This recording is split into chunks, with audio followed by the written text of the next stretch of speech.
Okay, number 343 of 1001, solve problems in engineering mathematics.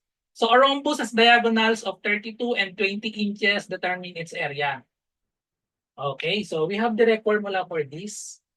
Let us draw first the rhombus. So rhombus is just a parallelogram with four congruent sides. Okay, so given the diagonals are 32 and 20 inches. So these are the diagonals, D1 and D sub 2. So the longer diagonal is 32, 32, and then the other is the shorter diagonal is 20. So determine its area. So we have direct formula for area of rhombus using the diagonals. So the area of rhombus is equal to 1/2 times D1 times D2. Okay? So 1/2 D1 times D2. So just substitute. So we have 1/2. The diagonals are 32 and 20. So 1/2 of 32 times 20. So 20 divided by 2, that will be 10. 10 times 32, we have 320 square inches. So therefore, the answer is letter C, 320 square inches.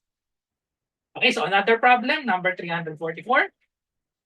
If the sides of a parallelogram and an included angle are 6, 10, and 100 degrees, respectively, find the length of the shorter diagonal. Okay, so let us draw the parallelogram. Okay, so this will be our parallelogram. We have 6, 10, and 100 degrees. 6 and 10 are the sides, and then 100 degrees is the included angle. So we have 6, 10, and then 100. So that means this side is also 6 and then this also 10. So to find the length of the shorter diagonal, so this is the shorter diagonal. So this one is the longer diagonal. Okay. So to find this T, the shorter diagonal, we can use the cosine law. But first, let us solve first this theta. Okay?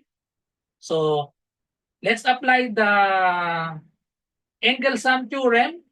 So in angle sum theorem of any triangle is 180. But since this parallelogram consists of two triangles, so therefore we just multiply 180 by 2. So the total of the angle should be 360. Okay, so this angle is 100. So we have 100 degrees plus this angle is another 100 degrees. And then plus we have 2 theta. Theta plus theta. So we have 2 theta. That should be equal to 360 degrees. And then we can now solve for theta. So add this. That is equal to 200. And then subtract 200 to both sides. So minus 200 to both sides so that this will cancel out. So therefore, 2 times theta is equal to 360 minus 200. We have 160 degrees. Divide both sides by 2. Therefore, the value of the theta is equal to 80 degrees. So this theta is equal to 80 degrees. Now, we can solve the value of D using the cosine law. So according to cosine law, we have a squared, or we want to find the D. So by cosine law, so we have C squared is equal to A squared plus B squared minus 2, the product of this A and B, and then cosine the uppercase of this letter, so cosine C. That's the opposite of this. The opposite of this D is the theta. So if we substitute all the given, so let's solve for D. So therefore, we have D squared is equal to A squared and B squared. So that is 6 and 10. A and B are 6 and 10. So we have 6 squared plus 10 squared minus 2 times this, 6 times 10, and then we have cosine of the opposite of this D. So that is the theta. The theta is 80 degrees. So just type this on your calculator. To find the value of D, we need to extract the square root of both sides. So therefore, D is equal to square root of this. So just type this on your calculator. 6 squared plus 10 squared minus 2 times 6 times 10. And then we have cosine 80 degrees. Okay. So, and then round off to decimal places.